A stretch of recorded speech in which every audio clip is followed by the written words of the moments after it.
Welcome back to the Daily Dribble podcast, guys. As always, I'm your host, Nick Zammit. Here joining me on the 4th of December, now in Christmas month, Mr. Lee Hancock. What's going on, guys? Lee here. Mate, just quickly, once again, you are the center of controversy for our group. For any of our video podcast consumers out there, let's address the elephant in the room. Do you want to get a little close up on camera there? You are sporting, what do they call it, the bull ring? The septum. The old septum piercing, fresh as of about an hour ago, I believe, was it? Probably half an hour. Now, mate, look at that. If you're watching our YouTube version of the podcast, you'll know what we're talking about. We've said before in the podcast that Lee is the Dennis Rodman of our crew. I think Dennis Rodman had a septum piercing as well. He had a massive He had plenty of tats. The next, what's the next phase for you? Maybe I don't know, but you are becoming more Rodman-like as each day passes, mate. It's good to bit of silverware on the nostrils. Every week you continue to surprise me, so I love it. After your little week-long hiatus last week, back and fit and firing, ready to go. That's it. I'm excited. Also joining us, a bloke we held down the fort last week, mate. Yep. Mr. Roy Hancock.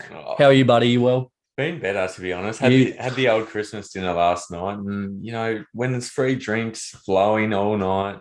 We spoke about my episode last week on the beverages. Once the boss man pulls out his card for you this week, you feeling all right now? I'm feeling better than I did this morning. Let's put it that way. But no, nothing was going to keep me out of today's podcast.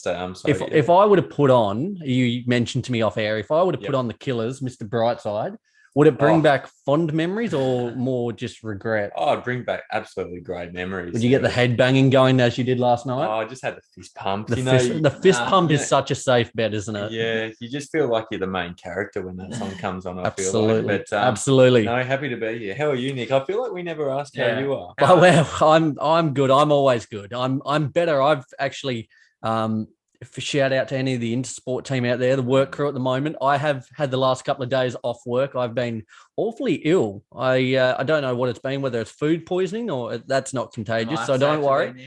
But I've, you are, absolutely. So I've slapped on a happy face for today's episode. A lot to get through, so I'm well, and I'm looking forward to today's episode. It's going to be a big one. Tell them what we got in store. What have we got in store? So we're going to start with some odds and ends as per usual. I'm going to touch on the NBL tipped off as of last night. So I'm just going to recount what a historic night it was. We're then going to get into, so it is December, as I alluded to. It is the season to be jolly, to spread Christmas joy and cheer upon all. Yes. We don't spend too much time really on the bottom 5 teams of each conference. So we've decided this week to pass on a compliment, whether it's backhanded or not is irrelevant, but pass on a compliment to each of the bottom 5 teams from each conference. So, just for the fan bases out there to lift their spirits a little bit, hopefully. Giving the bottom dwellers a bit of love. Exactly right. It's, we look after everyone here, don't we? We do. And then we'll just end with a quick recap of the NBA the week that was, some of the key talking points out of it. So without further ado, there's a lot to get through today, lads. Let's get into some odds and ends. I'll go first. Take it away, Lee. Something that you don't really hear too often, especially among players that have made a name in the league. But Tom Tibbs has actually just completely cut Kemba Walker out of the Knicks rotation. And likewise, tie that in with Blake Griffin being cut as well from the net. So that's wild, isn't it? They've not, for Kemba, he's gone from starting. He's not gone to the bench. He's out of the rotation completely. This is pretty wild, isn't it? What I've taken out of this is both Blake and probably more so Kemba won't find trouble in finding a new destination if need be. I know the Clippers are looking into Kemba as the main one, but they're going to be all right, I reckon. You think so? Kemba's drop-off has been enormous. I'm still shocked by this, because we think of his days when he was still playing in Charlotte. Yeah. And he was one of the stars of the league. And absolutely. He probably did leave maybe 3 or 4 years later than he should have, because he was slumming it with the Hornets for a long while there. And he came to the Celtics, and he was just a shell of a player that he was once upon a time. It's actually quite sad to see, but I don't know what is it, because he's getting on in years, obviously. He is, but this is just a massive drop off. And it kind of ties in. Last week, did we speak about it? Or it might have been the week before, and we mentioned for the Knicks in particular, their starting 5 unit is really weighing them down. Yeah. It's not until their bench comes on that they're actually really excelling. So, something had to change, and quite a drastic change it was. But in terms of what you just said, for both of them finding, I don't think they'll have any trouble. I think they will. Both probably have trouble. Both are getting older. Both have a history of injury concerns, Blake in particular. Yeah. Both are on, Kemba not as much now, but both on quite large contracts. And a lot of teams for their roles, there's not too many teams that actually need an injury-prone, aging power forward or point guard. Well, it depends how much. Is he on a contract right now? Who? Kemba. Yeah, I think because it was bought out by OKC, or there was something went on. So he's not on. It's not an absolute albatross. It's not like the 30 million that he was on, but he is still on quite a lot of money. It's sort of a similar situation to a certain extent with John Wall, really, isn't it? Like at the end of the day, on a fairly hefty contract, getting on in years, injury prone, teams have a lot of question marks over these types of players, and a lot of the times they tend to stay away. But interesting to see, if they end up getting picked up, those two. Well, a player who's getting another chance in the league, Demarcus Cousins is set to sign a 1-year deal with the reigning champions, the Bucks. Now, we had this on our socials during the week. Be sure to check them out, guys, if you're not already. Instagram, Facebook, YouTube, Twitter, TikTok, Daily Dribble, always active. But yes, Demarcus Cousins, we last saw him. He was with the Clippers, was he not? Yeah, with the Clippers last season. He had a bit of time there, but you kind of forget he's still only 31 years old. He's still got a lot to offer. He was, when he was with the Pelicans, him and AD, he was one of the most unstoppable forces in the league. And he's just had such a torrid run with injuries. I'm certainly happy that he does get another opportunity. I think he'll be able to bring quite a handy backup, especially considering Brook Lopez is still out of the lineup there. Their big man stocks aren't great. So I think he'll certainly be able to soak up some minutes and do pretty admirably. You're 100% correct about us, or people in general, forgetting how good he was once upon a time. I've got a hypothetical for you. If he had never gotten injured, who do you reckon would have been the better player out of him and AD? Because they were at the time that he was in his prime. They were the two young up and coming big men stars of the league. And then his injury just sent him on a downwards trajectory. That is a tough one. I'll say AD. Do you reckon AD has more versatility? I think so. Exactly I think he could handle the ball a little bit more. Yep. I reckon Boogie would have been the better, well-rounded big man, but AD just has more versatility. AD used to play point guard and shooting guard in college when he was a bit younger. He had handles, and he's just a more versatile player, which is, what the league is built around now. So I'd lock in AD. And just tying that in with the Bucks, they're also likely to sign Wes Matthews.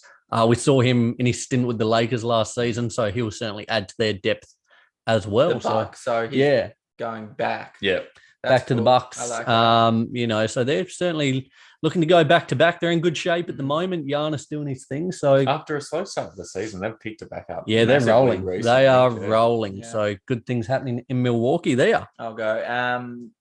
Enes Kanter, formerly Enes Kanter, has done a bit of a Ron Artest. And he's changed his name to Enes Freedom. I mean, look, I'm not opposed to it. Do what you want. It's just a bit of it's a curveball, But I mean, he's doing it for the greater good in the end. But it's weird. It's just weird.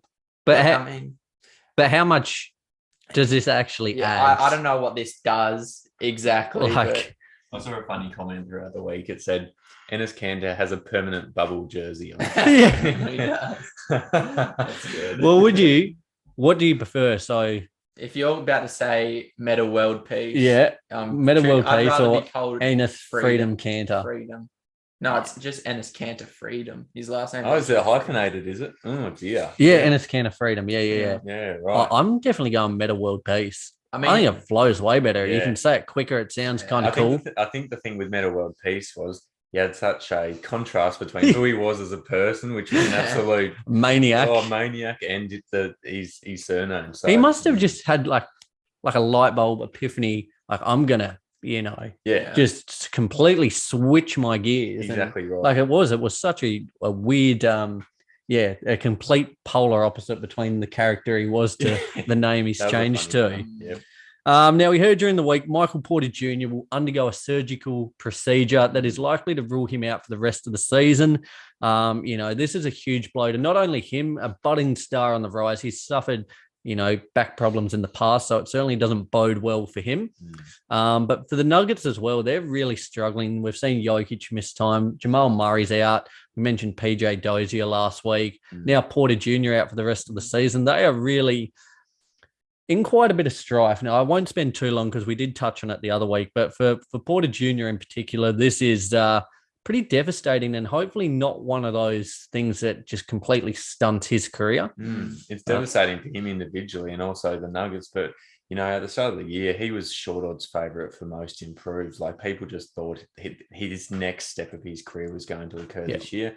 Obviously, that's not going to happen. And given all the other injuries to key players on this team, you start to think that Denver might be one of these teams that actually finish outside the 8, which before this season you would have thought would be quite unrealistic. This was really his coming out year, wasn't it? With Murray out, it was really that chance for him to establish himself as that clear-cut number 2. Exactly. Well, I don't know if it's because of his riddling injuries, but from what we saw from him, he wasn't. And I'm kind of one of these people that had began to lose hope in his potential because he was hardly showing any of his potential. Was that just me? For this season? This season and the seasons before, like we hear it every year. It's almost like the Philadelphia 76ers. This is going to be the next year. I thought he had looked better in spots and had taken over a little more scoring responsibility, especially on the defensive end. He last season in particular, like he had been such a massive, massive liability. Like it was like you were playing 4 on the defensive end. He picked up that. I certainly thought he'd made strides, but I think this year was the chance for him to show out. So what we saw in the opening few games, you can kind of attribute it to maybe the injury, maybe, just a slow start to the season. But even wonder if it's due to the fact that he was a bit hesitant to take that increased responsibility. Like some players are made for increased responsibility and some players shy away from it. And you just wonder, was he ready for it? I don't know. He's got because the expectations are growing in Denver, aren't they? Huge. Coming into this season, they've got the MVP. Even without Murray, there's still a lot of hopes placed on that group. Diamonds are made under pressure. He is the pressure has got to him, and he's completely collapsed. So that's the end of Porter for the season. You may as well, if you have got them there, just right off the rest of the injuries. Couple of injuries here. Jalen Suggs will miss several weeks with a fractured right thumb. So a big blow to him, the 5th overall pick. Again, it's not so much of a concern for the Magic, given they're not going anywhere this season. Bam Adebayo will be out for roughly 6 weeks. He had a torn ligament in his right thumb, so a couple of thumb injuries about. 6 weeks. I didn't know it was that long. Who's going to step up? Dwayne? Is Dwayne? No, he's not even there. Is he? Dedmon? Dedmon? Yeah, I think Dwayne's there. Yeah, he will probably step up. I don't know who else is there. Also had Joe Harris. He'll miss another 4 to 8 weeks, undergoing ankle surgery. Now, apparently, there's a little bit of bone particle in that ankle that needs to be removed. So, that's not ideal for him. So 4 to 8 weeks still to go for him. And Dame is set to miss probably another week or so with a torn ligament. Oh, no, not a torn ligament. Sorry, a lower abdominal tendinopathy. Something like tendinopathy. You've nailed it. His abs are sore. Yeah, his abs are sore. Too many crunches. Too many crunches, I reckon. Too much planking. So a couple of big injuries there. I guess probably the biggest out of that probably being Bam. Yeah, I think he definitely has the biggest role. Not out of any of those players, it would be Dame, but Dame's only probably going to be out another week or so. But for Bam to miss, 6 weeks, that is, a big length of time and a big blow to the Blazers, who are, one week you've got a little more faith in them. The next week, it's kind of taken away as quickly as it comes, isn't it? I was going to say the Heat will hold up, but will they? Because Bam is such a vital cog in that Heat rotation. I was about to mention that as well. I look at Miami Heat with and without Bam Adebayo as two different teams, and I see the Miami Heat with Bam Adebayo, who's one of the quality big men in the league, as a team who could potentially go all the way. Without him, though, and maybe I think we're saying Dwayne Dedman stepping up in his place, it's definitely not a like for a like. He's so vital to that team, so they'll be hoping this next 6 weeks flies, because I still think they're a quality team, but you're losing such a quality player. It's always going to have an impact. I think if it was in the playoffs, it'd be a lot more concerning. I think they'd really struggle. Sure. I think whilst it's a regular season, they'll be able to get enough output from the other players, and we'll see, enough scoring and enough on the defensive end for them to pull through. But big blow nevertheless there. Throughout the week, the biggest, or should we leave that Grizzlies thing? We'll save it to the end. That's a good point there. I did want to touch on that, but we will mention that a little bit later on. That was why. A little spoiler for little teaser, let's say that. Did you have anything else from odds and ends, Lee or Ro? No, I didn't. Beautiful, fellas. Massive week in the NBA. Let's touch on, though, the NBL. It officially tipped off last night. It was absolutely just incredible. Unfortunately, couldn't be there live, but did watch the game. The Tassie JackJumpers played the Brisbane Bullets to start the season. In their first ever game, they really came out of the block firing. They were phenomenal. Incredible. They led at halftime 42-41, but they held, an 11-point lead at one stage there. And what really stood out for me from the game as a whole was their defensive hustle. Like every single player diving for loose balls, active hands. It was, in a game they shot, I think it was it 57% from the free throw line. So that ball wasn't falling. The 3-point ball wasn't falling. I think they were only about 20%. It was a pretty, especially after halftime, the scoring output from both teams was pretty ordinary. Diminished, but they really showed their capability on the defensive end. It turned into a real slog. So 15 seconds to go. Lamar Patterson had a chance with 2 free throws to put the Bullets ahead. He's missed both, gone down the other end. The Jack Jumpers have made their 2 free throws. 3-point game. 6 seconds to go. Nathan Sobey. It's just like I thought, surely we've got it here. We've got it here. This game's, sealed. But as soon as you think that, I thought just doesn't matter who gets the ball. Just don't let Sobey get it. Gets it in the corner. Kind of an off balance, just contested hand in his face 3. It was just incredible. So 6 seconds to go. He's tied the game. We didn't really get much of a look in the last couple of seconds. So it went to OT. Sobey ended up getting a pretty stiff call. His second technical. It was quite amusing the way he cussed out the ref, and rightly so. It was a pretty horrible call. Jack Jumpers fans would agree with it. But that kind of turned the tide after that point. We really took over. We ended up winning the game. It was, what was it? My apologies. It was 83-74. So just really a historic night for the franchise.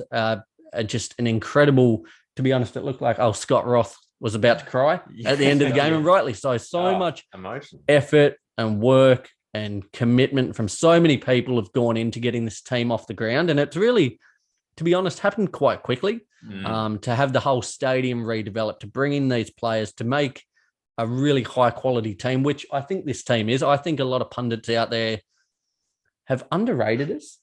I think we are really, and there's some hometown biasism, whatever the word may be, whatever. But I think that the team looks really good. Josh Adams wasn't able to quite get his shot going in the first half, but stepped up in the second half. Majet, he was unreal. He's going to be underrated as well. Underrated, super underrated. Hasn't got much attention really in the preseason, but I tell you what, Jack Jumpers fans know what we've got in Majet. Will Magnay, fantastic, both ends of the floor, unreal shot stopper. Like the team just looked so well rounded, and it was really awesome to see. Had we have lost, I think fans could still be kind of, I guess, confident in the fact that this team, just from what we saw on that defensive end, is going to show up. And we said this, didn't we? Last week, we said each night they're going to turn up and play with heart, hustle, commitment. and just play a high caliber level of ball that no team wants to play against each night. Exactly right. And how underrated is, I guess, the culture that we've built already in that Already. team as well. We look so in sync with each other. Yep. We're all on the same page, and there's some teams who have been in the league for ages, and they're all on different pages. It's sort of hero ball almost. Yep. There's no hero ball for the JackJumpers from what we've seen so far. They've been incredible, and it was good because it really looked like, they got out to that early lead, and it looked like they could potentially throw it away in the last few minutes. But they held true and Shows got maturity. It does indeed. So in front of a packed out house, I think there was about 4,800 at the new MyState Bank Arena. Got that first win, got the ball rolling. It's exciting times indeed. And just quickly, the other game for the night, I watched a little bit of it, but due to it being in Perth, it was a late tip-off. Our first game went to OT, so I was like, got to half-time. But the Perth Wildcats beat Adelaide 85-73. Really was an incredible two-man performance. Bryce Cotton, reigning MVP, he put up 16 points, 5 rebounds, and 5 assists. Whilst friend of the show, after his stint with the Lakers in Summer League, Vic Law had 4 rebounds and 37 points. Vic showed out big time, and this two-man combo is just going to be must watch. Oh, that Perth Wildcats team is going to be very difficult to get a hold of this year when you've got obviously multi-MVP winner in Bryce Cotton, Vic Law, who's probably NBA quality, but he's down here and dominating the NBL. A man who will probably be going to the NBA next season, Luke Travers as well, showing out, getting more game time. Has Delhi played yet? No, tonight I believe it is. So we only had the 2 games last night, but just from what we saw last night, as I said last week, implore any of you guys to check it out. The quality is just tremendous. Loved every minute of it last night. So get onto it, guys. More games tonight and tomorrow. Yep. Good stuff. Exciting. Okay. As I said, we're into December, the season to be jolly. You guys, Christmas fans? We love Christmas here. Play a couple Christmas songs a bit closer to Christmas, but certainly not the Grinch by any means. No, good. Well, we've no doubt a couple of weeks' time. Christmas Day actually falls on one of our recording days, so we'll have that off. But the week prior, we'll probably have to do a little Christmas special, come in pretty hot, maybe a little mailbag episode or something of the kind. So yeah, they can go any which way. And we love that. We love that. So we are going to spread some Christmas cheer today to some of our bottom dweller teams. We're going to pass on, we might start with the East and pass on a compliment to each of the bottom 5 teams. Yes. And we'll do the same with the West and just kind of highlight some of these teams that aren't spoken about as much as some of the higher performing teams. Let me tell you though, I don't know about you guys, but a few of these teams, I was struggling to think of a compliment to give them. Some of these teams deserve a absolute, I don't know, tongue lashing. Some of these teams were going to be as kind as possible to them. Most of mine might not pass for being a compliment, just a silver lining. Yep, we'll take that. Their team is. Yep, absolutely. Well, we might start with the East and kick us off. I'll kick us off. Do we want to start from 11th or 15th? I'll go 11th on. Yeah, and we'll save the best to last. There we go. So in I think it's changed as they got the win today. That's okay. So we'll do it. We'll put the premise on. These standings were done prior to today's games. Yes. They wouldn't have moved up too much higher. No. So in 11th, I had Philly. My positive comment, kind of like you, a silver lining, is the fact that they've still got Ben Simmons on the books. Yes. And the positive for that being that they're still, they're kind of wallowing a little bit. They've had quite a lot of injuries and things of the kind, but they're still going to be able to get something back for Simmons. Yeah. And regardless of what it is going to be an upgrade, just getting something on the court. So I think that is a positive for them at the moment. Yeah, I like that. My positive is to do with Ben Simmons as well. It is with Ben Simmons not present, Tyrese Maxey has absolutely flourished in his role that he's stepped into. Good. Yep, 100%. He's been really, really just kind of under the radar and could almost be another one of those players that you look at for most improved at this stage. Yeah. He's come along in leaps and bounds. So there's certainly a lot of reason for optimism with him. And mine's sort of the same lines in terms of they've got Ben Simmons out. they've had Joel Embiid out for extended periods of the season. Harris, Green, Curry have all been out. All key players yet. And they've improved from where they were when I wrote my notes, but they're still sitting at above 500 at the moment. Yeah, which is bizarre. Which is crazy. So they've been valiant, I think, given that they've had very key personnel out for the season so far. We'll go ahead to the Raptors. Ro, while you're on a roll, take us away. Well, for the Raptors, the first thing that came to mind was Scotty Barnes. Yeah. Because I think at the start of the season, particularly in the draft, actually, when he got picked up, there were a lot of question marks. A lot of raised eyebrows. Was that the right pick? I'm not too sure if they should have taken him over Jalen Suggs, who was highly regarded. But credit to the Toronto Raptors for seeing something that perhaps a lot of people didn't see. That's why they're getting paid the big bucks, isn't it? Because they obviously saw something that a lot of other people didn't. And I think so far, for as good as Suggs has been, it's paid off so far, hasn't it? Absolutely. Mine was similar. You know, you've got Scotty Barnes, and he's got a real high potential, I think. Got the real potential to be a stud and really kind of lead this franchise into their next phase. So I think that certainly is reason for optimism and something you can feel positive about. Yeah. Agree. And mine is, and I don't know if you guys will agree with me, but mine is the Raps won't live at the bottom. They're not going to stay there forever. They've kind of got a direction. You're talking about Scotty Barnes, but see teams like Detroit or Orlando, and they're just always around that bottom mark, aren't they? But the Raptors have got a better culture. They've got a bit of hope and some direction, which I love. Lee, the Pacers, what do you think for them? My compliment for the Pacers is, it's like I said, some of these aren't really compliments, but mine is, I know if you were at full strength and full health, you wouldn't be sitting where you are right now. Yeah. What are they sitting? Like 12th? 13th. I don't know how many games they've had with all starting five. They haven't. On the court. Have they even had like one? Like, No. I know TJ Warren's out. But, Not one.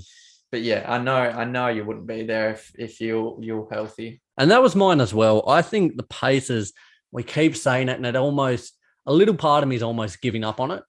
But I think that five-man lineup, once you get Warren back in, there is a lot of potential there on both ends of the floor on the defensive capabilities with Turner, Brogdon, and then you got the offensive firepower of Warren, Sabonis.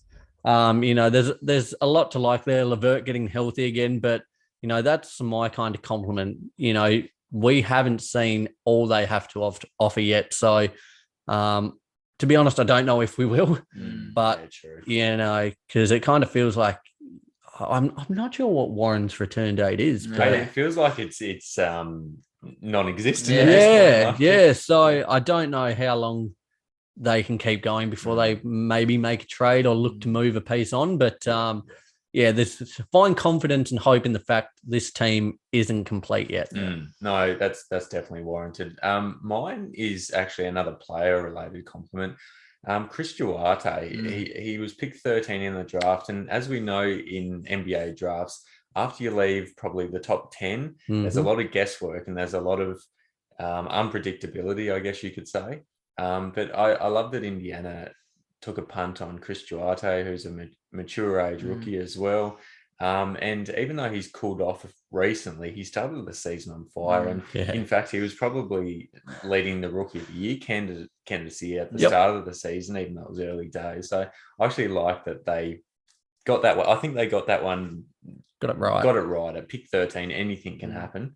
But no, they'd be very happy with that. 14 for the Pistons. I think we're all going to probably be pretty aligned. I was going to go kind of with their young core, but I'll stick with Cade. Now they've finally got a potential, they've got a franchise star, someone that you can have on the billboards around, someone that the fans can flock to, someone that draws people in and gives hope. Sure. It's kind of like LeBron when he went to Cleveland. You need someone to bring people in. And Cade, I'm not sure if he will, but he might, have some pulling power to get people to want to go to Detroit. Yeah. So there's reason for optimism purely because of him. Absolutely.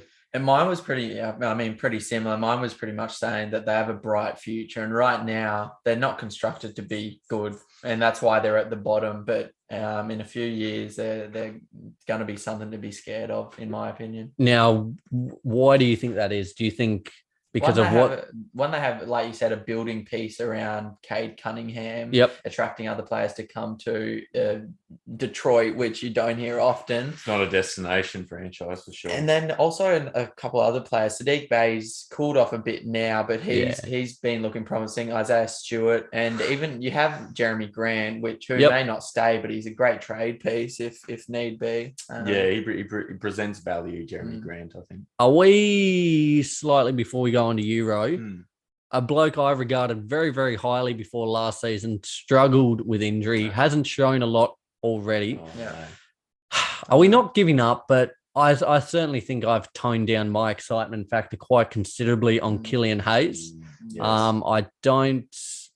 I just don't know what the deal with him is. He's looking like he could be a bit of a bust at this point. And you hate to make the premature call, but because he's still got a long time in his career. But he's looking quite ordinary at the moment. He's looking very poor. And I think now that, he had a year to kind of assert himself and find a comfortable spot in the team. And now it's all about Cade. Yes. So he kind of missed his window, I think, a little bit. But my thing with Killian Hayes is I know he's injured right now, isn't he? I'm pretty sure he is. But if he is or if he isn't, he's going to want to pick up his game soon, because even in a couple of years, if he does pick up his game, he's going to have bench minutes because he played so bad before, he's going to want to pick it up very soon. He sort of reminds me in a way of Frank Ntilikina, who another. Where's that guy now? Is he with Dallas? I think he is, but I think he's been around a few teams now. But an international prospect who was in the top 10 and, is still a bit unpredictable, as all these international prospects can be, and he just hasn't taken any steps, not even the next step, because he's still where he was to begin with. So he struggled a little bit. My compliment is pretty much a combination of yours. The fact that they've recruited Cade Cunningham can only be a positive thing. They're bottom dwellers at the moment, but having someone like that, it's enough to keep you with a bit of hope if you're a Detroit fan. I think just in general, having direction when you're a franchise is so important. It is, particularly if you're down the bottom of the standings. You don't want to be sort of not making the moves to elevate yourself again. Yeah, absolutely. Our 15th team is the Orlando Magic. So we also had the Magic at 15th. So the bottom dwellers, they're in, it was really hard to find something good to say about them. Yeah. But the positive is I've said they're in a better position now than they were 12 months ago. Yeah. And it's partly for the fact you look at, they got rid of Vooch, they got rid of Fournier, they got rid of Aaron Gordon. I was trying to think whoever else they had, but they've fully embraced that rebuild mode. And they've actually got, their record doesn't depict a team that's got much to like about them, but they, Suggs, there's a bit to like about him. Fultz when he comes back. Cole Anthony has been, pretty phenomenal since his introduction into the league last season. They've found a way. We kind of ummed and ahed whether they were going to play Mo Bamba or Wendell Carter. Hey, why not both? So there's a bit to like about them. So I think they are in a better position. They've got a much clearer direction. Yeah. We'll just have to wait and see how it plays out now for them. And they're still sitting on, I think 2 first-round picks from ASG and Vooch, who they ended up not needing because they're like you said, they're better off without them. But my compliment was pretty much just saying that Cole Anthony is already coming into his own and he's getting bums on seats over in Orlando. But now that you mentioned another guy's name, who I'll mention now, Mo Bamba is living up to that song Sheck West wrote about him, because he, especially this year, he's completely come into his own and becoming probably maybe not one of the better big men in the league, but he's putting up stat sheet numbers, Is he? Yeah, he has been. Have you been looking at Mo Bamba? I have, but I feel like he's very, very hit and miss. No, go look at his. Let's have a look. You are at least when I watch him. You fill us in, Roy. What's your look? Because I kind of thought that. I feel like he Well, hit and misses. My compliment as well is regarding Cole Anthony, because he, as Lee said, like he's come into the league and he's been quite impressive from the get-go. Nick's not overly impressive. That's all right. It's 11 points, 9 rebounds, 2 assists. It's solid. It's serviceable. Yeah, serviceable. But it's particularly this year, Cole Anthony, I'm not sure if you guys have seen, but he's gone from averaging 13 points last year to 20 points this year. So he's averaging 20 points so far this year. And what else he's averaging 7 rebounds, 6 assists. 7 rebounds for a point guard, a guy that you would take that, and he's a small point guard. That's most improved talk as well. I reckon so. So yeah, Cole Anthony, he's a guy who's the light at the end of the tunnel for the Orlando. A long, dark tunnel it is, but light at the end. Nevertheless, fellas, let's move ahead to the West. Lee, take us away. Start with our 11th, the Sacramento Kings. Now, this is, again, hardly a compliment, but mine is pretty much saying it's not the players' fault that they're not going as well as they could be.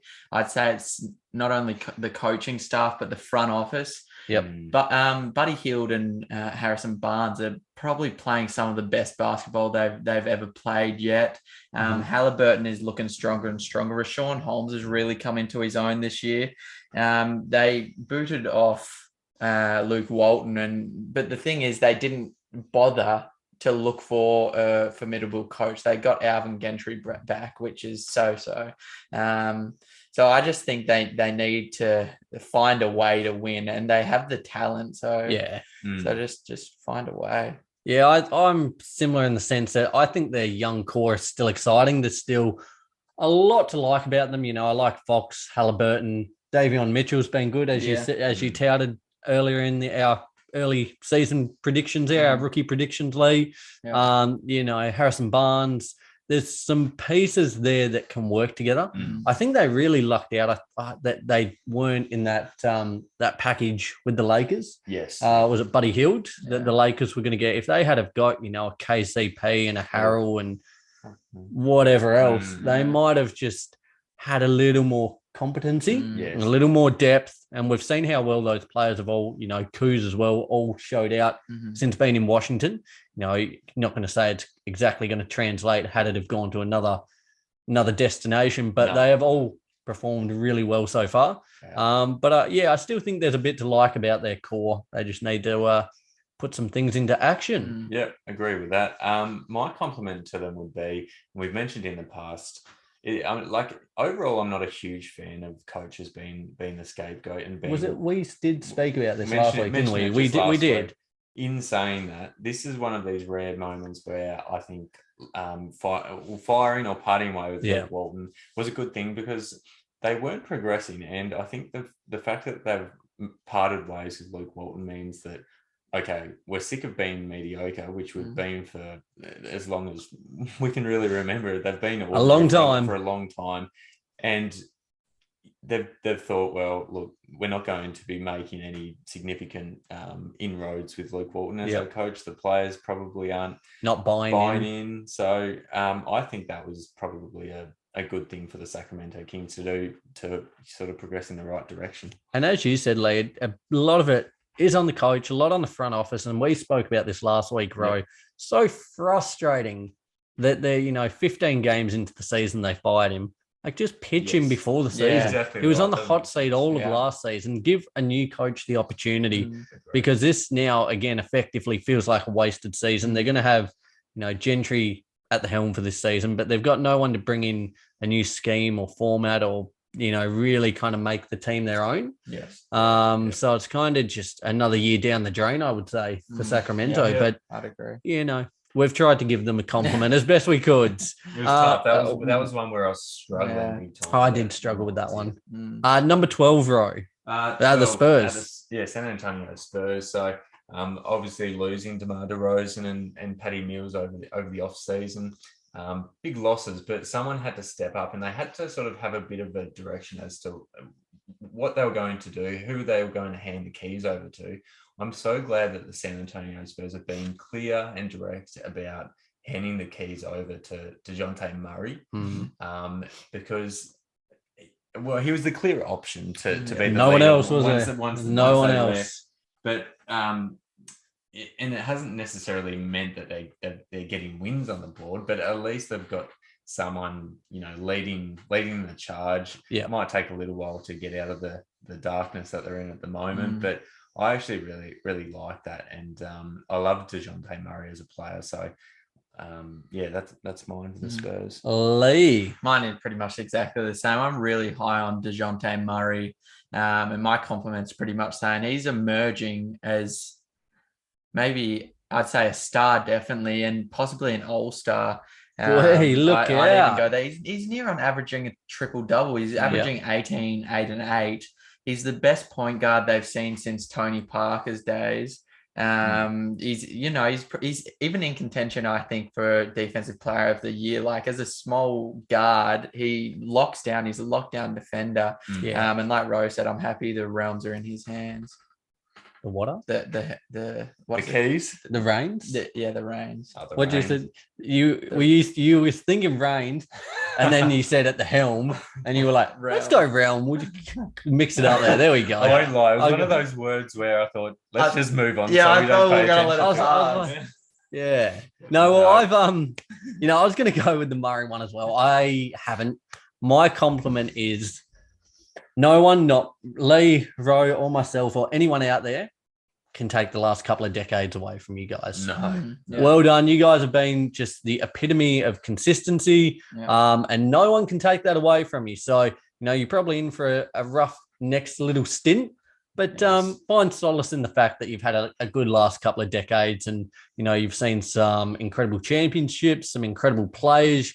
You've had arguably one of the greatest coaches in NBA history. So, I think that's where you kind of find your solace at the moment, and just look back on those fond times. There is still a great culture there that they've built.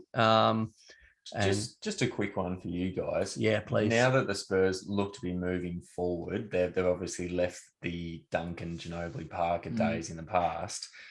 Do you reckon Pop's days as the coach are extremely numbered? And Absolutely. if so, do you think Becky Hammond's the natural person to step up in his role? First female NBA coach on the horizon.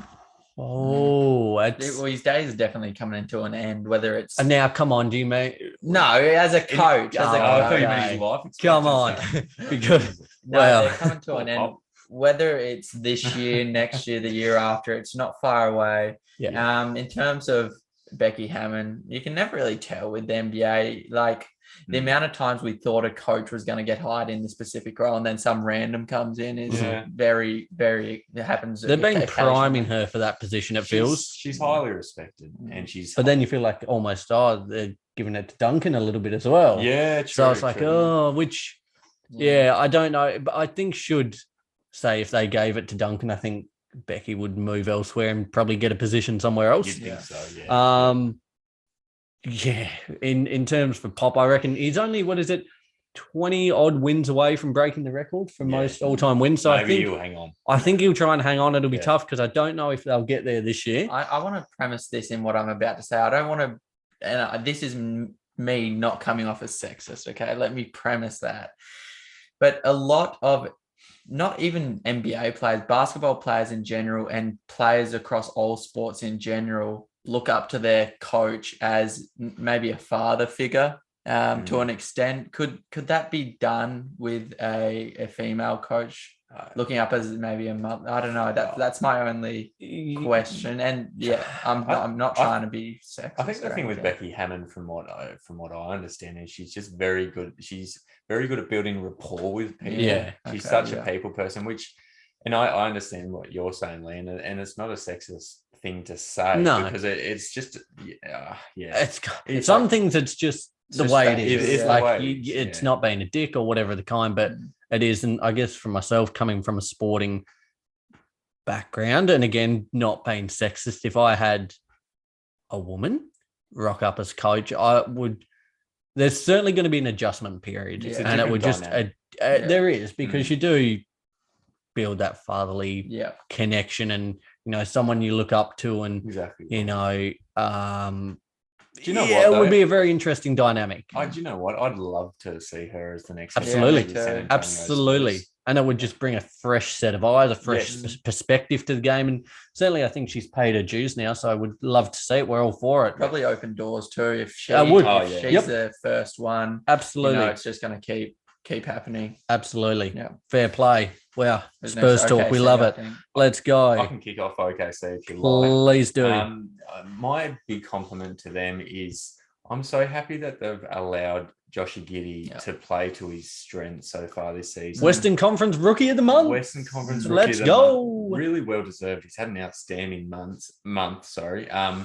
He's averaging almost 6 assists so far this season. 11 points or so. 11 points and probably getting up 5 rebounds. I think it's a bit more than that. He's been getting some boards, old Joshie Giddey. Board man. But the fact that he's built his game so far around being the main facilitator on that team, it's really good signs for the Thunder going forward. It shows that they've got a direction. They know they've already got these pieces and they know what kind of role they're going to be playing going forward. I think he's going to be, obviously we're super biased because we're the huge Josh Giddey fans, but at the end of the day, he looks like he's going to be vital for that team's success going forward. I like how they do play to his strengths, to all of their strength. I remember watching an interview with Giddey before he entered the league. He said something like, I'll adjust my game however need be to whatever the team needs. What, a little chameleon spec, you reckon? That. But the thing is, he hasn't needed to adjust his game. He's coming in with what strengths he had from the NBL and bringing it to OKC. That's not almost something I've noticed. Like even in the NBL, he's kind of like a Luka in the way, like he kind of doesn't move that quick. Yes, but it's almost deceptive what he does. Like it's such a controlled, like his pace. He controls the game to his pace. He doesn't let others dictate what he wants to do. I know exactly what you mean. He doesn't. They're not, those kind of guys aren't super athletic, but they're very smart in the way that they handle the ball and dictate the speed of the game. That's it. Yeah. For myself, I've got that, as a fan, as a compliment, you've got the most loaded asset chest in NBA history. Yes. You are honestly poised the next decade. You have the potential to absolutely dominate. Yeah. Now you combine, Shea is certainly that core piece to build around. Yeah. You see Giddey, the strides he's making, and you hope that can continue. There's a few other little nice pieces around the edges at Dort that you can, things of the kind you can work around. But that asset chest is just ready, locked and loaded to go. It's what did we say? It's over the next. It's ridiculous. Is it 7 years or 8 years? Like 50 picks, or it's? I don't quote me on it, but it's just no. It's something crazy. Or is it 10 years? They've got an absolute war chest. It's 7 or 8. I can't remember the number, but it's just a ridiculous number. So they really are really poised and ready to go. Can't wait to see what they do with it. I was just going to say, it's something we've never seen before too. It's not like we've seen an NBA team with this many picks in their back pocket. Do you think we'll see because we've seen over the last couple of years, some of the packages that have been put together for these massive players like Paul George, Kawhi, LeBron's, la-di-da-di-da, like these massive packages. Do we think we're going to see the next frontier broken by far out, we want player X, we're just going to give you 10 picks. Yeah. Like, do you think we're going to see picks being a bit more valuable and stuff like well, they're just going to offer more because they've got more, so they can, just blow any offer out of the water. Well, it's a bit unpredictable for mine because I'm wondering if you're the OKC Thunder, knowing what you know now about them and where they're at, would you be tempted to trade those picks for an established player, or would you keep a lot of that? Yeah, you'd keep them, and I would as well. But they could do anything unless over the next let's say 3 or 4 years, you picked up a couple of really nice pieces, and you think, maybe we've got Shea, who's now an all NBA level player. There's a bit to like. Let's have a crack and make a bit of a push. That's very true, actually. They've. Over the last few years, they've got enough good players out of the draft. They've still got plenty of picks left. Then maybe you say, let's swing for whatever his value is, a Trae Young, who's maybe 27 at that point. Let's bring him in. Or you wouldn't because they don't need him. But that kind of idea. That's the thing. They've got it in their back pocket if they want to. If some of their draft picks start absolutely going off, if Giddey becomes a triple-double master and Shea Gilgeous is playing his best basketball he's ever seen, they may as well say, okay, let's trade some of these picks for a valuable player, and they can do that. You know, Absolutely. I'll go with my compliment though. My compliment is, despite purposefully tanking, all their players individually are developing. You look at Shai Gilgeous-Alexander; he's becoming a perfect building block to build around for this OKC Thunder team. Giddy is the main facilitator for that team right now. Lou Dort, last year was a very capable defender, probably one of the best small defenders in the game. But this year he's developing his offensive game wildly. They're just in they've got such a good direction. That's enough of the OKC Thunder. Let's move ahead to the Pelicans. For myself, it's kind of not aged that well, seeing as they knocked off the Mavs today. Woohoo. But my positive for them is you can already start looking forward to next year. Yeah. This year's a done and dusted, I reckon. I reckon you're pretty well kaput. It is a backhanded one, but, I certainly... They won today, so I think they're 5 games behind Denver at the minute for the 10th spot. Plenty of games left to go. It's certainly not outside the realms of possibility that they can make it, and whatever the case. Yeah. But do you rush back Zion now? I think he's been delayed again another week or two. Like, what is? Like, do you tank? Or what's the rationale behind trying to push and ending up in 12th this year? Like, is there any? I reckon you just. Not saying I don't want to see him on the court. He needs to get, touches on the ball and things of the kind. You want to see what you've got, but again, start looking ahead to next season. Yes, yeah. You're not going to rush him back, are you? At this point, there's a hard middle ground between completely tanking and completely going for it. There's no middle ground, and there's not really as much reason for tanking anymore since they adjusted the lottery odds. There's not that incentive to completely bottom out. No, exactly right. What my main focus would be for this year especially is start building a little bit more culture and a little bit more chemistry around your team, your players, your front office, your coaching staff, and the fans, because that's what they need right now, especially with Zion having doubts. You need a little bit of security and a little bit of togetherness. And especially for that franchise and for the fans, they were so, I guess, overjoyed at the fact they got Zion, and they thought, God, the ticket sales went through the roof and all their hopes were restored. And it's been just the ultimate slap to the face since then. It's really gone downhill rather quickly for them. Yeah. It's a good call by Lee, actually, though, in terms of like build the culture in that team, because you don't want to draft these type of players just to have them leave a few years later because they're not in a winning, they don't have a winning mentality. They're not in the right place, which I think is the case for the Pelicans. My compliment is player related. Jonas Valanciunas he's been outstanding this year. He's been the only shining light so far this year. Been few and far between. They've been awful. But yeah, he's just been a double machine so far this year, averaging 19 and 12 with 2 assists as well. So I think you've got to give the Pelicans a bit of credit for recruiting such a quality big man in Jonas Valanciunas, stealing him away from the Memphis Grizzlies. Will he stay going forward if he knows they're going to be an absolute basket case?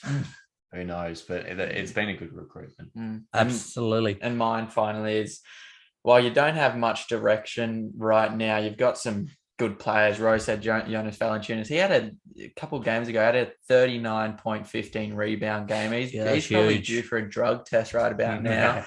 But then he comes back to earth. I think the game later he had 8 points and whatever. Probably back to back.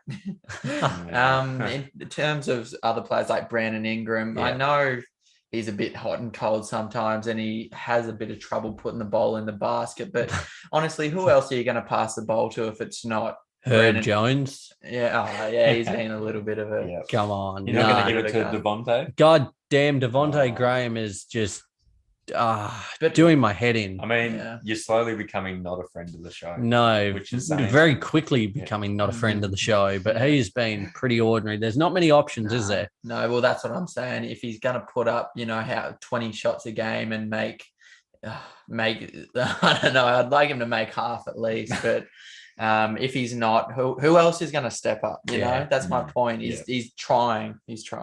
There you go. Let's move ahead to our last team in the West, the Houston Rockets. Row, what have you got for us, mate? I think it's kind of stating the obvious. Yeah. But at least they've got a direction that they're going in at the moment. They've sort of, I think the fact that they're not playing John Wall, I'm finding a good thing, because I feel like they're looking forward to their future, and they're considering John Wall a part of their past, and they just want to look forward.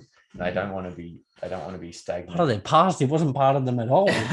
What do you mean? Like he barely played with them. Yeah, I know, but he's like that. I think my main thing is that they're not willing to give him a go because they don't see him as part of their future. But do you not think he has value? Oh, absolutely. He has value, but if you're the Rockets, where they are at the moment, would you? I don't know if I'd be. I think it's a mindset thing more than anything. Obviously, if he played at that one spot, they'd have. He's still got plenty of value, but I think the Rockets have said, well, look, he's not going to be a part of our future, so we're not going to play him, which I actually commend them for, to be honest. So. Yeah. Well, what I think Ro's saying pretty much is they're working more on developing their other front court, young talent, their young talent. Just quickly, Rockets are 5-5 in their last 10, so just sneaking under the radar. Yeah. We were saying, God, they'll be lucky to get 10 wins. They're up to 6. They knocked off the Magic today. And that's the thing. Like we were saying the other week, like, will they get to 10 wins? And the NBA. I think I said no. Yeah. I said this just on the record. But, for me to get that right, they're going to have to go about 4-60 now. Yeah, unlikely. But yeah. You guys, I had, I just on your note, I would like to see Wall play. I think they can learn a lot from him. And if you're paying a guy $40 million, I would be pretty flat not seeing anything for my money. Yeah. I think he could still nurture some of these younger players, things of the kind, because that's my point. I think their young core is good. They are building Christian Wood, Kevin Porter Jr., Jalen Green. There's enough to like about them moving forward. And I just think at the minute they could, he's not going to be there for the long term until he gets fined a deal or whatever the case, gets bought out.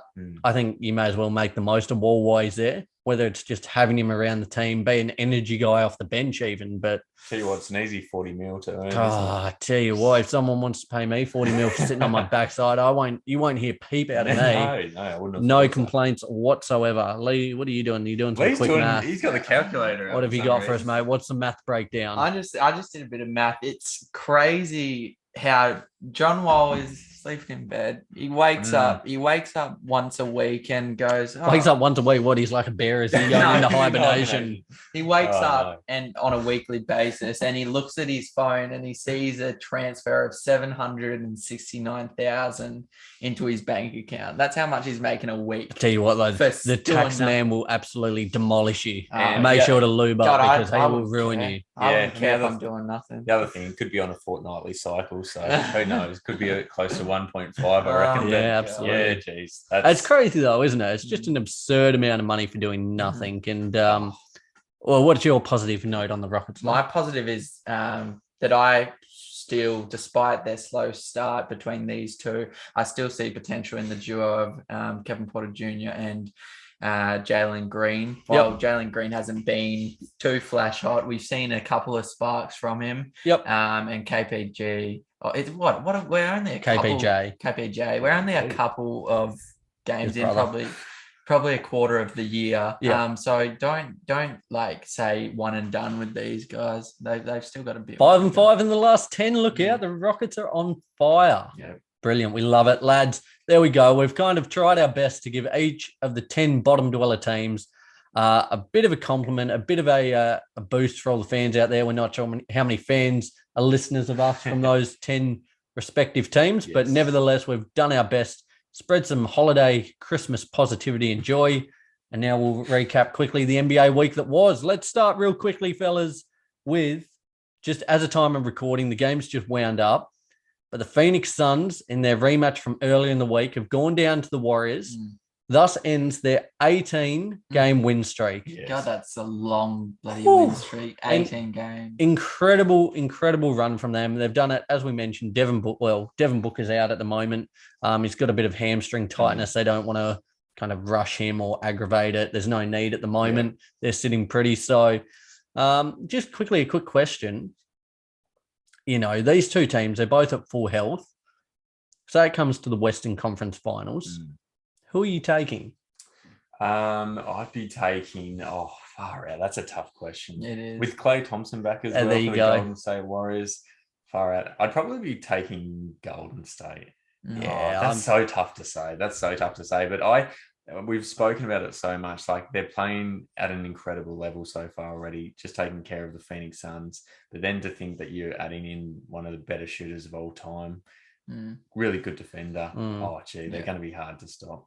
And I'd say the same as Ro. I don't doubt that Phoenix Suns are probably more versatile and well-rounded than the Golden State Warriors, but the Golden State Warriors just have more firepower, not only on the offensive side, but on the defensive side as well. Yeah, I'd take the Warriors. I would take, once you throw Klay and Wiseman back into the mix, I think, you know, we've spoken about how often teams that he plays on Chris Paul, the tempo slows and it's a little more controlled. I think the Warriors will just have too much run and gun for them. Frenetic, chaos, a lot of switching, a lot of movement. I think they'll just be a little bit too good if that does eventuate. But yeah, loving the battle those two are having at the moment. It's fantastic seeing them lead the charge in the West. Now, Lee, a moment you touched on earlier in the show. You say it, you go ahead. Well, was this not yesterday, the day prior? Before, I think. A couple of days ago, nonetheless. The Memphis Grizzlies knocked off OKC for a new NBA record, the largest ever margin of victory. They beat OKC 152-79. They won by 73 points. God. That is just absurd. Yeah, that's right. Are you kidding me? How does that happen? For one, just quickly, how did the Grizz put up 152 points? Yep. 2, how did they win by 73? And 3, I know OKC were without Shea, Giddey, couple of players, whatever else. They did this without Jar. They did this without some players as well. Like, how did they? This is just disgusting. They could all be put up on like criminal charges for this. This is just embarrassing, isn't it? I think at one point it was 78 points. God. So this wouldn't have happened if Joshy Giddey was out there. Let's put it that way. But it's unbelievable. I have no idea how in a professional sporting league teams can get belted by that much. They're not playing in the PCY. It's painful, isn't it? Now, just quickly on the Grizz, they're 4th in the Western Conference. 4th, say it again. Yeah. They're 4th in the Western Conference. Now, it's pretty tight between 4 and 8, 9, 10, whatever the case may be. Irrelevant. They're 4th. Now, are you buying into the Grizz? Do you believe in them? Not at 4 for for a majority of the season, but around that 6, 7 mark. What do you think after what you've seen, what do you think would be a good season for them? Like, what should they be aiming for? Finishing outside of the play and inside the playoffs. Winning the first round or just? Yeah, sure. Yeah, look, I think they would be aiming for a playoff berth. Yep. Where do I think they'll end up? Probably around that 8, 9, 10 mark, I would have thought. Yeah. I thought that they'd struggle massively without Jar. I think that goes without saying. I think most of us think that he's going to be like an MVP candidate in the future. And at the moment, they're without him and they're still getting the wins on the board. They've been really good. Yeah, it's just befuddling to me because I still do not buy into the Grizzlies. I'm not a Grizzlies hater by any stretch, but I don't know. I just don't believe in them. You're a skeptic. Yeah, I am. And the fact they're 4th is just incredible. I'm likewise with you, Ro. I see them probably in that 8, 9, 10 range as well. Yeah. I think if they make it to the playoffs, will be a positive. I certainly, for them to win a first round, they would have to be in that 4, 5, 6 area. And I just don't see that happening. So, I don't know. Incredible that they're doing what they are so far, but I don't know if it'll continue. Something that I've just wanted to get off. So quickly, how many points did I say they put up? What was it? 152. That's just outrageous. Just had to add that. I did know and that's interrupt me. Sorry, All right, mate. Adelaide. Sorry. What have you got? I was just going to say something that I've been meaning to get off my chest all week. I've been waiting a couple of days for it. And I know, Nick, you'll disagree with me. Maybe Ro might be on the same page as me. But Fred VanVleet, especially this season, has emerged as the main leader of those Toronto Raptors. I was watching the game versus the Bucks a couple of days ago, and yes, the Bucks were missing Giannis.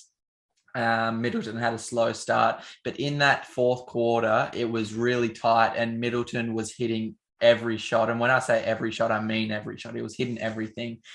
Fred VanVleet came on with about 10 minutes, and before he came on, it was looking a bit so it was looking a bit skeptical. As soon as he came on, just the whole aura of the Raptors changed. They were putting up boards, they were playing defense. I just, and it proved to me in a couple of other games that I've watched of the Raps that he is now leading that team. I am not going to disagree with you, mate. Come on. Okay. Well, I thought you would. No, I do agree. And they had to have someone to do it. And I think coming into the start of the season, did we do it? I thought he would be someone who could put up big numbers just for the fact no one else is going to. Siakam is not that leader. He's not that guy. Scotty Barnes, I think, has been great in his rookie year, but Fred is certainly the guy that needs to step up and do the bulk scoring, bulk playmaking, just do everything. He'd probably be considered at the moment the heart and soul of that team, particularly losing Cole Lowry, who was the heart and soul beforehand. So I think I 100% agree with that as well. But I just want to have another quick shout out. We mentioned it earlier in the pod, but Joshie Giddey, Western Conference Rookie of the Month. Like last season, Evan Mobley for the East as well. I think it was. Forget about Mobley. Straight on to Giddey. I reckon last season, Nick, we mentioned Giddey at least once every single podcast. You're the person who brought him into the equation, and just it sort of feels like. It sort of feels like a reward for us as well, doesn't it? At the end of the day, just seeing someone succeed. The worst thing would have been if Joshie Giddey came into the NBA and was just a complete bloody Killian Hayes. But he would have been heartbreaking. He showed such good signs so far, and credit to him. Brilliant, lad. Anything else from the NBA this week? One more. I'll just rattle it off real quick, just because he's my favorite player. I loved at the end of the Bucks Hornets games. The Bucks got up by 2 points. It was 125 to 127. LaMelo had 36. Giannis had 40. There was a good old jersey swap at the end of the game. And Giannis asked for LaMelo's jersey. I did say that. So it just proves to show that LaMelo is on a different level compared to some of these rookies. But the league's in good hands for the next 10 years. On the same note, I'll just add this in real quick. The Wolves are so fun to watch now. You see? I've just been watching a lot of their games. They went down just today versus the Nets. That was without Cap, but they are really looking the part. And I'm with you. I'm behind them. I want to see them do well this season. So I hope they can continue to rack up the wins. The old Ant-Man, wicked to watch. Love it. D'Lo, where does this comeback come from? He brought back I forgot what it is. Ice in the veins. Ice in the veins. God, he's been just going. Couple of hot streams of cocaine up the arms. Yeah, man. Deary me. Light it up. Talk about getting bumps on seats. So Anthony Edwards, goodness me, you're in for a highlight play at least. Once every single game. He's so fun to watch. They are. They're a fun team to watch, and they're starting to put it together on both ends of the floor, playing better on the defensive end, and their offensive output is just fantastic. So love watching what they're doing at the minute. I reckon that might be it. Lads, it's been a massive episode. As we said earlier in the show, should I say, the NBL has officially tipped off. It's awesome. More games tonight and tomorrow. I'll reiterate, broken record that I normally am. Implore you guys to check it out. The league is just come along in leaps and bounds over the last few years. And this year in particular, we spoke about last week, Ro and I, some of the talent that it possesses. The quality is just unreal, and it was fantastic. First game of the season last night, straight to OT. What a heart and mouth moment that was. It's quality stuff. So check that out. We'll be back breaking down more NBL over the coming weeks, integrating that more into our episodes. Likewise, the NBA is just Absolutely ramping up now. We're leading into that Christmas period. We're a couple of weeks away from hopefully seeing Clay Thompson back on court. It's all happening for you and I, Roy. Both our teams went down today. We're both on struggle street. Lee, Hornets have dipped a little bit as well. So all three of us, hopefully we'll see a bit of a resurgence in the next couple of weeks, because especially you and I, Nick, we've got our tails between our legs. I'm with you. I don't know who's in the worst boat right now. Probably you, Nick, because the expectations are higher, I think. Yeah. I still feel pretty embarrassed. I'm up the creek without a paddle at the minute. Well, we both are. So sink or swim, and we are sinking. Yeah. But nevertheless, we'll have more to break down next week from both the NBA and NBL. Guys, be sure to stay up to date with all of our socials. Subscribe, share, whatever you do, wherever you listen to the show. We certainly appreciate all the continued support. Next week, we'll have a bit of an episode. The week after, that's well put, we will have an episode next week. The week after, we'll have a bit of a Christmas special, a mailbag episode. So if you want to start getting the questions in now, would love to have them. We'll start jotting them down, NBA, NBL, or just non-basketball related. We, after no doubt our Christmas specials, a couple of drinks on board, it's where we do our best work. So throw us some big, dark, deep, meaningful questions about life. What our favourite tasting Play-Doh is, we don't care. We'll answer anything and everything. So be sure to get them into us, guys. And we will talk to you next week. Till then, love you, bye.